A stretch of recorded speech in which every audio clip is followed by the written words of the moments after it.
ABS-CBN, meron po ba kayong maisasagot doon sa pahayag ni Congressman Defensor Santiago? Mr. Chair, may I reply?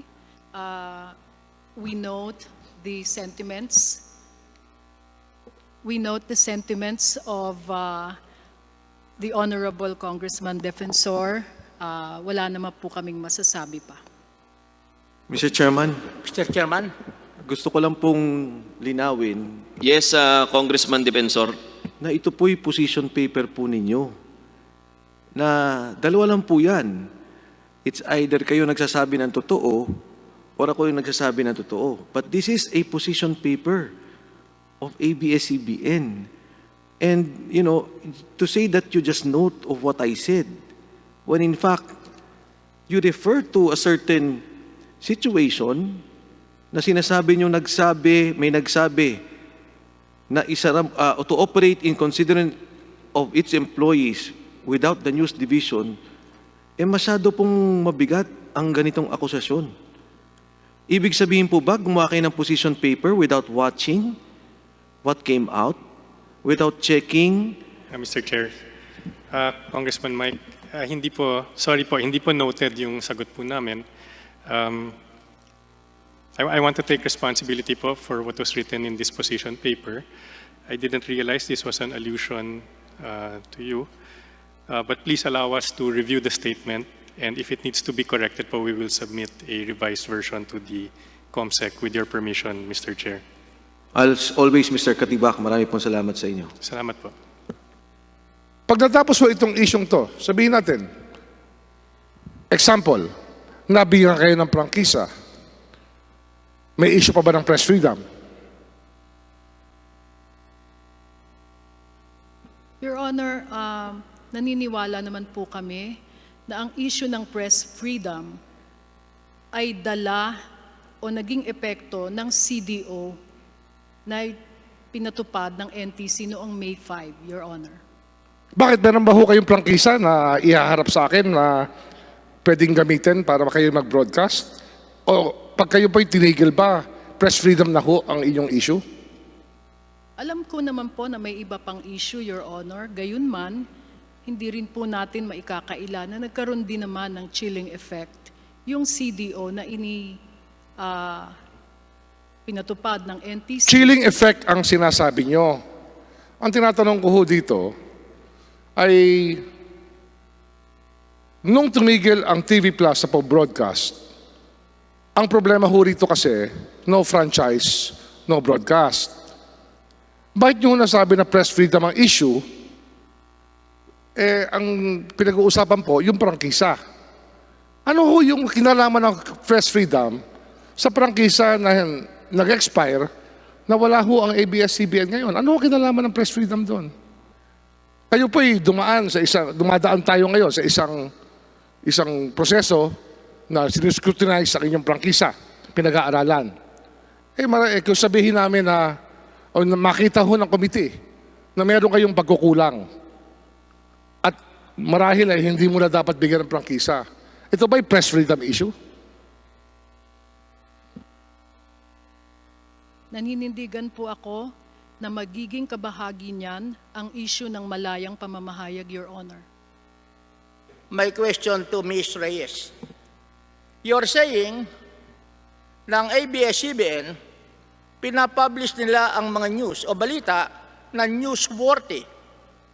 Do you think that the donation of the President in the sum of 2,663,2006.56 to the House of Hope for Kids with Cancer, a donation or an act on the part of the President which is newsworthy? Your Honor, I was not made aware of this donation.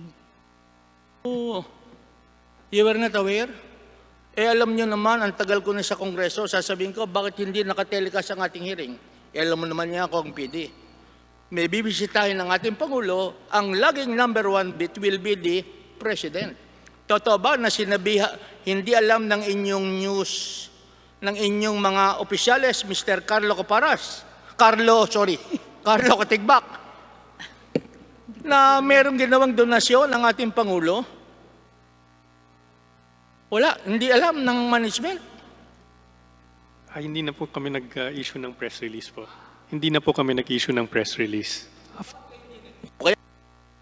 Newsworthy. Will it not give a good example for all public officials? Yung Pangulo natin, nagdo-donate. Kayo mga congressman, mag-donate din kayo ng konti. Whenever the President has done anything, whether official or unofficial, that is newsworthy. Most especially if the donation in the substantial amount of 2.6 million is being given to the House of Hope for kids with cancer. Do you agree with me?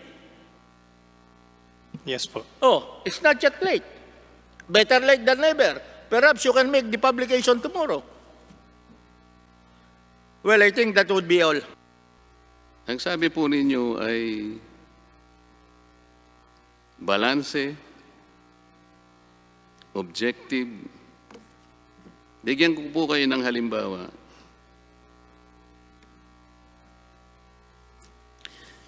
Nung pumanaw po si dating secretary, hindi secretary, yung pong head ng Securities and Exchange Commission, si Attorney Perfecto Yasay. Ang headline po ninyo, ex-DFA Chips Yasay, o nga pala, ano pa siya, naging DFA nga po pala siya. ABS-CBN banner, ex-DFA Chief Yasay, who led Duterte's China pivot, dies. Lalagyan pa ninyo kasi ng... Ewan ko kung bakit kailangan po niyong lalagyan pa ng parang elemento ng... Kumpara po ninyo sa GMA. Sabi ng GMA, ex-DFA Chief Perfecto Yasay Jr. passes away. Hindi po dapat ganun nga. Yun po yung tama eh. That is the true and exact account of what happened. Pero ilalagyan mo pang who led Duterte's China pivot dies. What is the reason for this?